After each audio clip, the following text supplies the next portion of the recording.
भारतीय reserve bank अपनी निवेश रणनीति में बड़ा बदलाव कर रहा है।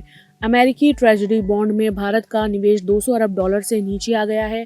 वैश्विक अनिश्चितता और डॉलर पर निर्भरता कम करने के लिए आरबीआई अब सोने पर भरोसा बढ़ा रहा है।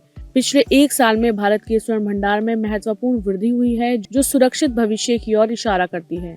वैश्विक स्तर पर केंद्रीय बैंकों की निवेश रणनीति में एक बड़ा बदलाव देखा जा रहा है। अमेरिकी वित्त विभाग के ताज़ा आंकड़ों के अनुसार भारत का अमेरिकी ट्रेजरी बॉन्ड में निवेश गिरकर 190 अरब डॉलर रह गया है, जो पिछले साल के मुकाबले 50 अरब डॉलर कम है। भारत के साथ चीन, ब्राजील, हांगकांग और सऊदी अरब जैसे देशों ने भी डॉलर आधारित संपत्तियों से हाथ खींचा है।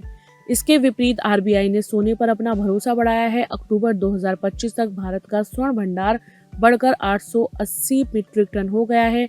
आरबीआई डॉलर बॉन्ड्स को बेचकर उस पैसे को सुरक्षित सोने में लगा रहा है।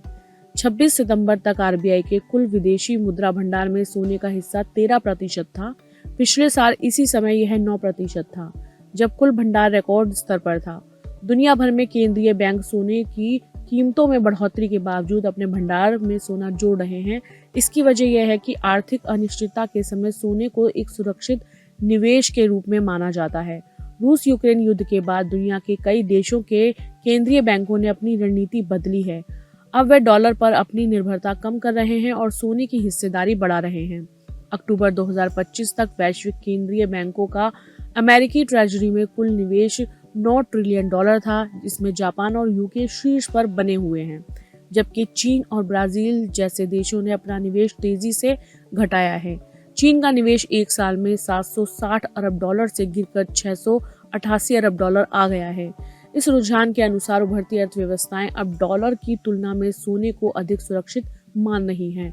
आरबीआई द्वारा अमेरिकी ट्रेजरी से पैसा निकालकर सोने में निवेश करना एक सोची समझी रणनीतिक चाल है।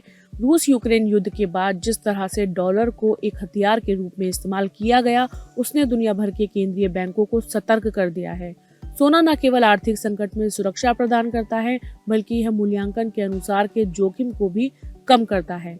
भारत का यह कदम देश की आर्थिक संप्रभुता को मजबूत करने और वैश्विक वित्तीय उतार चढ़ाव से खुद को बचाने की दिशा में एक बड़ा संकेत है।